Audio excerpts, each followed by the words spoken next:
right, good morning, SARE. Today we have Anna Tan from the SuiteLife Multifamily. She is one half of the SuiteLife Multifamily. Her husband is Peter Tan. In multifamily alone, the Tans have invested in over 800 doors. They acquire, own, and manage these properties across 2 cities. The Tans have developed a disciplined approach to investing, which focuses on capital preservation and strong returns.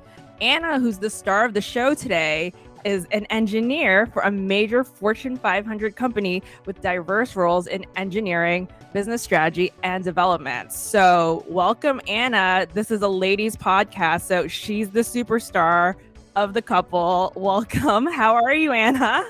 Thank you. I'm doing great. You guys are fabulous, and I am so excited to continue our conversation today. So you're based out of Austin, Texas, right? Explain to us, where in Texas are you and what markets do you operate in? Yeah, so I'm actually Midland, Texas, so that's west of Austin. So if you kind of look on the map of Texas, it's between El Paso and Austin. But the markets that we're currently in is Midland, Texas, so where we currently live, in Houston. So we're grew up in Houston on the single family side. In our commercial real estate properties, so we're in the multifamily space. Our current properties that we've invested in include Houston and Alabama. So this is a husband-wife operation, right? So how did you guys meet? And tell us your guys' backstory of how you guys decided to embark on this together. Yeah, so we are actually high school sweethearts. We've been together for since 2000. What is it? It's 2022. Since 2003. So if you kind of back calculate that for me. So that's how long we've been together. We've been married for 11 years. And one of the things, so we've been, we've known each other for so long, but how we got into real estate was really my dad. I feel like all Asians, or a lot of Asians, they're kind of really into real estate, and what they know about is, buy more land or buy houses. And as a kid, I'm just like, I have no idea what this means, but like, hey, sure. But so when we got married, one of the gifts that our parents gave us was actually a house, a rental house. And so at the time, my husband and I, we actually lived with my mom. So we didn't have our own house. Instead, they gifted us this house. We had the choice to either rent it or live there. And we decided to rent it out. And that's how we started how we fumbled into real estate. And we've been doing it for over 10 years now and haven't looked back. That's amazing. So you guys hold a full-time job, and your dowry was basically a house. That's such a cool, I feel like that should be required, like, gifting from parents. Yeah, like like back in the old days, you give cows or horses, but here's I'll take the house. Yeah, I'll take the house. Y'all can keep the gold jewelry and the bangles. Everybody chip in and give me a house. Yeah, I can keep the cow. Yeah. Yeah, and can you tell us about, like, how you have built your business with your husband and what's at now? Yeah, so we had this goal. We wanted to, quote unquote, retire early. But that, I feel like, at the end of the day, you don't really retire. You want to do something that you actually enjoy, and so that it doesn't feel like work. I think that's kind of the end goal. I think we've both realized that we're kind of workaholics. So we always, like, we can't just sit and chill at the beach and do nothing. We're always going to want to do something. And real estate is kind of a means for that. So we came up with a plan, and we said we needed, X amount of passive income, quote unquote passive income, in order to achieve a certain lifestyle. And so we came up with a number, and we said that, by X amount of years, we needed, 3 single family homes. We need to do it, whatever rate. Well, by like 2 kids later, we said, okay, we're not anywhere close to our goal. We need to scale up quicker. And so that's when we started looking to commercial real estate and multifamily. And that's when we started to scale up. So our first deal that we closed in December of 2021, it was a 262 unit multifamily apartment in North Houston, actually where my husband and I grew up in. So it's almost like full circle, which is so awesome. And one of the great things about that is you can, or let me backtrack. So one of the things that we always talked about is, how do we bring our friends in and be able to capitalize on our knowledge. And, we're building our wealth, but we didn't know how to do that in the single family home space.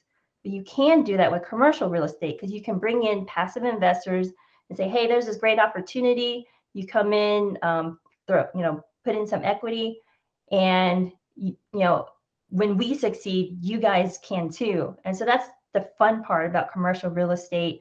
So now we're expanding our knowledge, because we're going to do real estate no matter what. Like, either come on board or stay on the sidelines. But if you do, hopefully you'll be able to reap the benefits like we are. So we jumped on that deal. We're currently on our second one, and it's just meeting partners and meeting brokers. It's just been such a wild ride. But let me talk about how we got into commercial real estate specifically, and it has everything to do with my second daughter. So, we currently both have W-2 jobs, and I was on maternity leave. And at that point, I had this mom life crisis. There's the midlife crisis. I was having a mom life crisis. I was just like, I needed something that was mine. Granted, the kids are mine, but I needed like something that was mine. And so I went out searching, and I came across, commercial real estate, multifamily. And I told my husband, I was like, I think this is it. Like, there was a calling, when you kind of have this pull. And the reason why I say that was because my daughter, if everyone has kids, she was on bottle strike for 5 months. So she was like, we were very close for 5 months. Yeah. And that was very exhausting. But at that point, when I was ready to look for something, that's when she started taking the bottle. And that was like a sign. And so I went to a conference, apartment investing conference, and that's what kind of changed our trajectory. So I pretty much spent the next 3 months and built our commercial real estate business, website, learning the mechanics, getting to our first deal, meeting partners and brokers, and traveling, visiting different apartments and doing due diligence. So it was just such a crazy ride. And I feel like because I was able to step away from corporate, and granted it was because of my daughter being on leave, I was able to kind of reevaluate what I really wanted, and then take action and jumped into commercial real estate. That's awesome. I love that. I definitely love like when you just say it's like a sign, because it just would flow so naturally, and I resonate with that too. Like real estate is always a part of like same with mine. My parents were always like, you have to have real estate. This is what you save your money for. This is the end goal, and you need to just get more houses. More houses is better. And they always were like, no matter what you do, whatever dream you have, like real estate can always be just like a background for it. And I just love that about just how wise Asian elders are in that sense too. Which kind of leads me to sort of my next one. Actually, let's talk about sort of the challenges and mistakes you faced early on, and what did you learn from it, and we'll talk a bit about how your Asian identity played into that. Yeah, so one of the things kind of in the Asian culture, I feel like you DIY everything. And so when we got our first house, we DIY'd everything. Even though we had the internet, we only looked on YouTube to figure out how to fix something.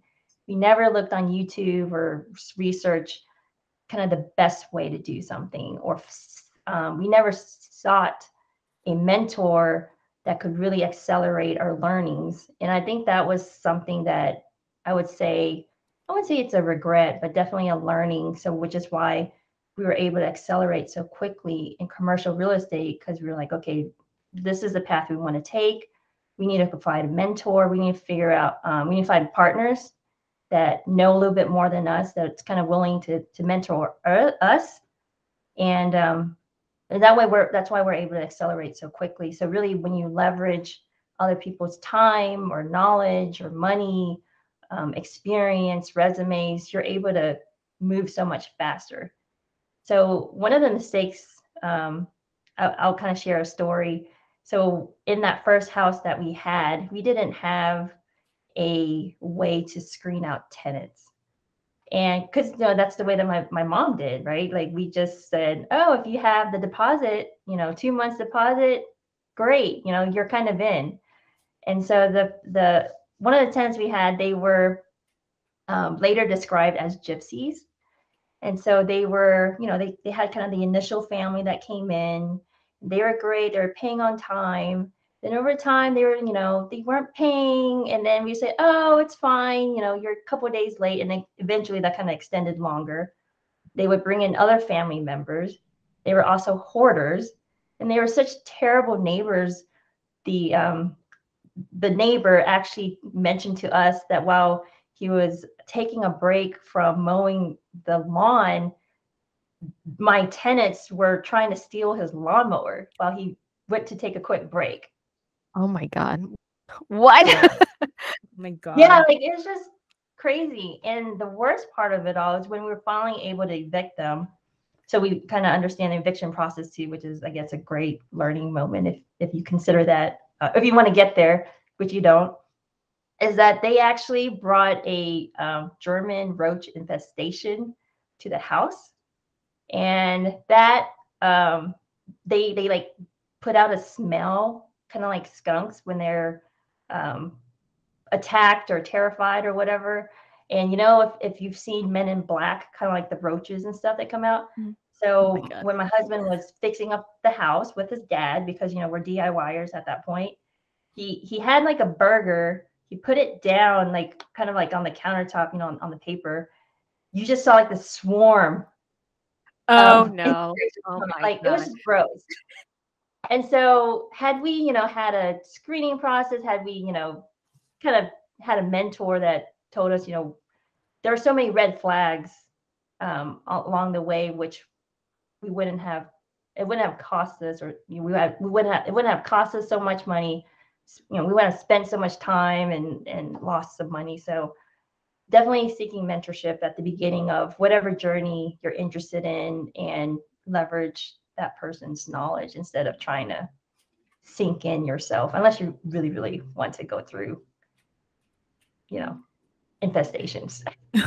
You are so much braver. I would have just straight up burned down the house after I saw the roaches on the burger. I just like, don't eat this anymore. Bye. My God, that's horrifying.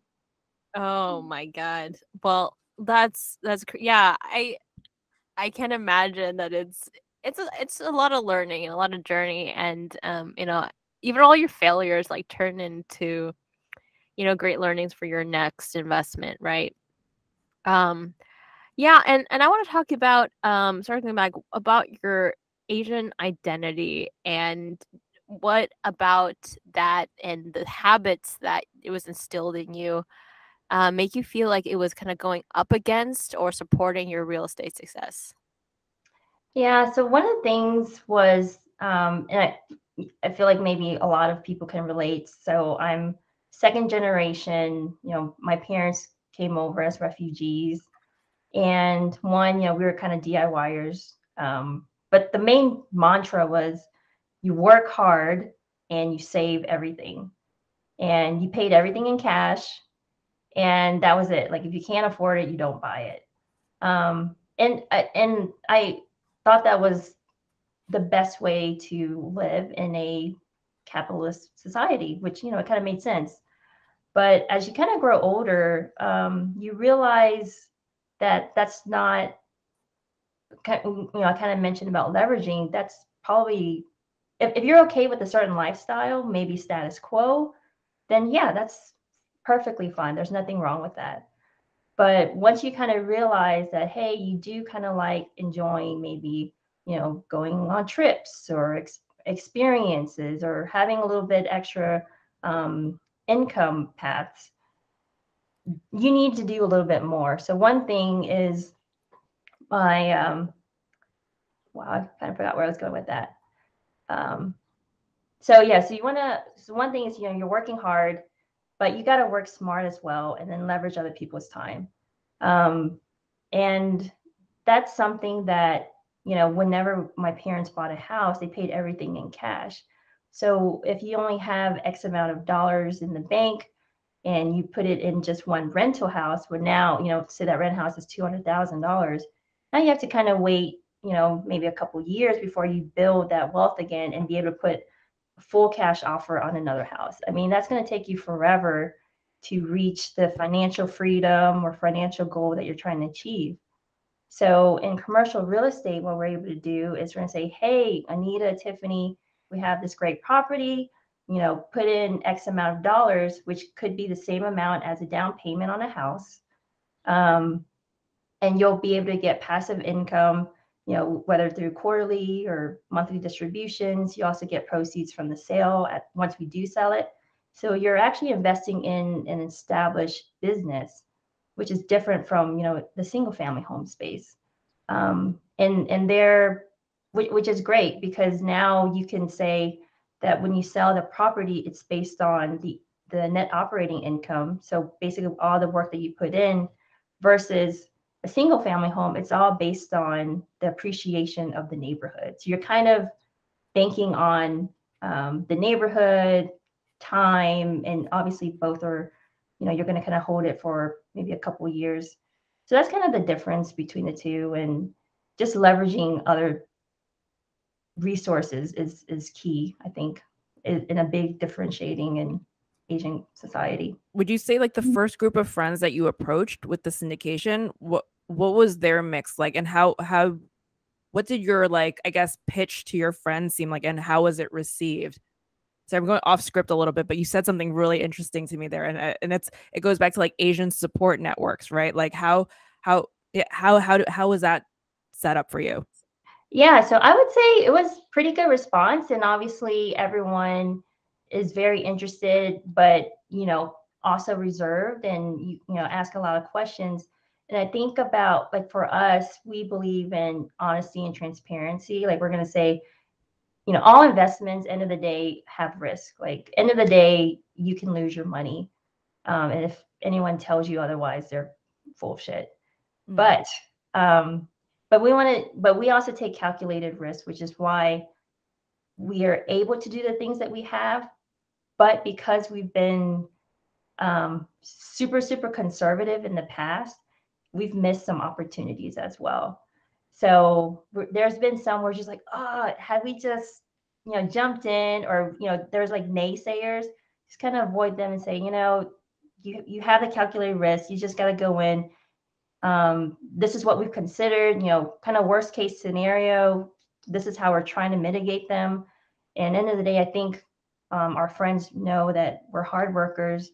We've been successful in, I don't want to say all of our endeavors, but I would say most of our endeavors.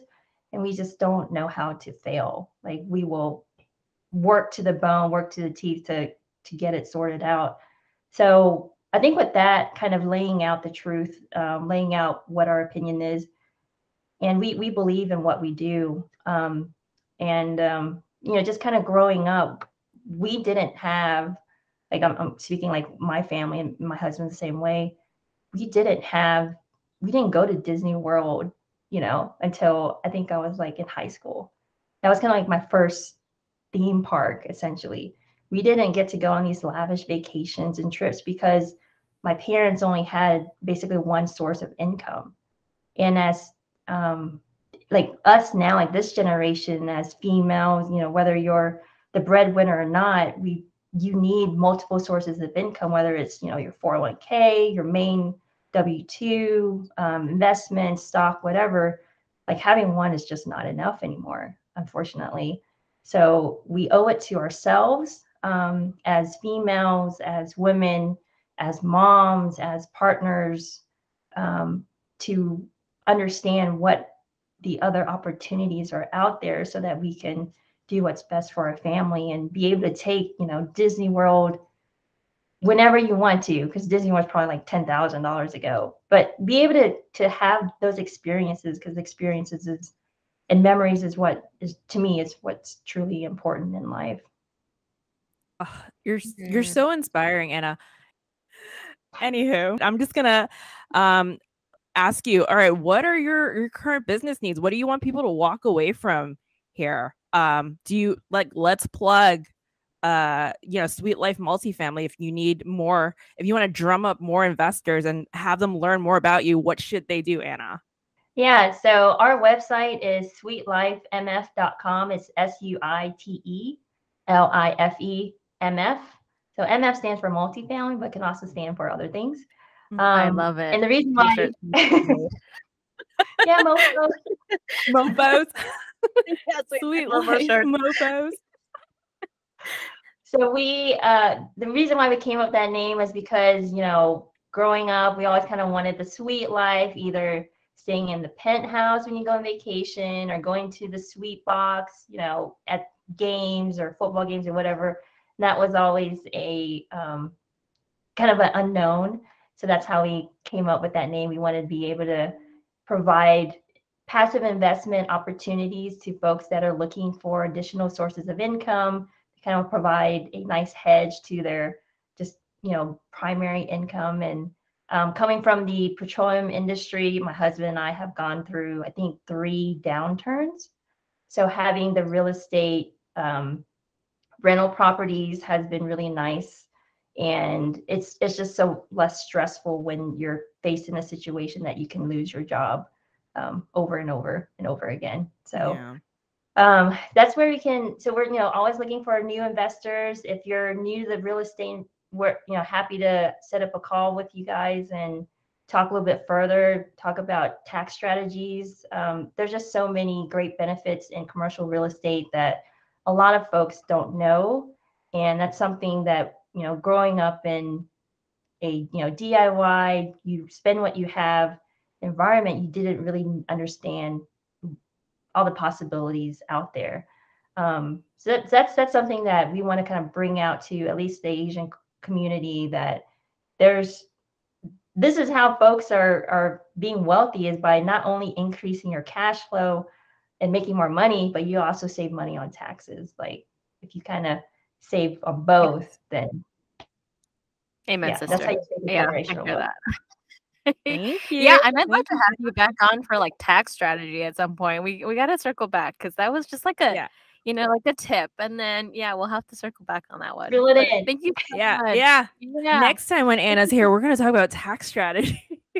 I'm not a licensed tax professional, but I can tell you what has worked for us. Amazing. Thank you so much for coming, Anna. We can't wait to have you back. Next time, let us know when you're free. We love you and you're awesome, and we wish you guys so much success. Thank you. Thanks for sharing your adventure with us. Like, I feel like women, moms, partners, whatever, like we should be able to just really hold in and understand the financial side. Like, I think that's our fiduciary responsibility, because what if you end up divorcing, or what if you become a widow, or what if you end up having triplets? I mean, I think that's actually more of a stickier angle for me, if from a woman perspective, because we can get the those finance and due diligence pieces like that. That's what I told Anita. I was like, the soul of this podcast shouldn't be like dry information. I want to like layer in that Asian American female experience on top of how to navigate that. And I think you're perfect for that, Anna. Like you're kind of like walking the walk and talking the talk. Man, I have one that we can kind of use as an additional one. So it's basically my relationship with my dad. And this was a breakthrough for me. So I resisted, and let me. I know I have a noon, but do you guys have a hard stop? Anita, did you have 30 minutes? Yeah, I'm okay with 30 minutes. Like, okay. 15 minutes. Okay, Sorry, yeah, I'm like. So this was a breakthrough for me, and so I resist. So my dad's like a fantastic entrepreneur. I mean, real estate, and real estate transcends all cultures, right? Like whether you're in Asia, Europe, it doesn't matter. Like, if you have real estate, you're solid. The thing that people don't understand is, obviously the rules and regulations that kind of change when you cross borders. And so my dad, he was a great entrepreneur, but when it came to being a dad, he was mediocre, and he was, as a husband, he was kind of mediocre in my opinion. And because I equated being an entrepreneur and the way that my dad was a dad and the way that my dad was a husband, I resisted being an entrepreneur. And so when I had my second daughter, I think that was the pulling or the calling for me to kind of look into this.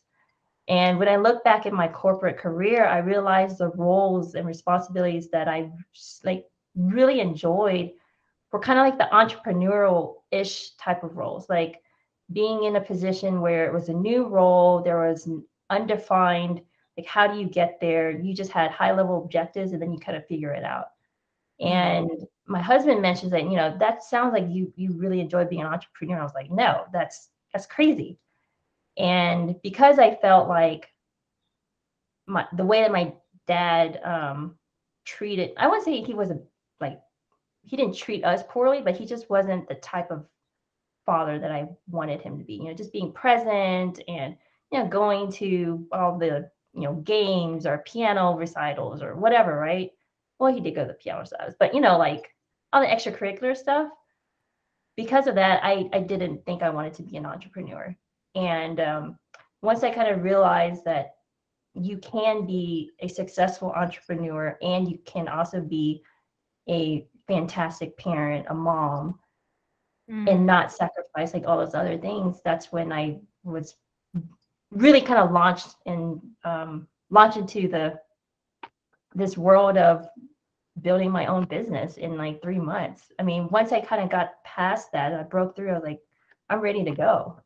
Yeah. So I love that. That was like your priority. You're like, I have to be a good mom first, and then it kind of broke way into your like releasing your professional career into all these like hang-ups that you have about being an entrepreneur entrepreneur, that like you're holding on to. Yeah. That's so big too. The things that we hold on to allow ourselves to become entrepreneurs, as women, it's extremely powerful. I love that. Yeah, that's a great episode. We like Asian daddy issues. That's the next episode. Asian girl daddy issues. All of us have them.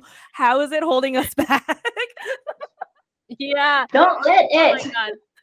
Oh my god, the immigrant family issues. I wanted to get started on that one too. Yeah, like, we can get so into that. That's the hierarchy.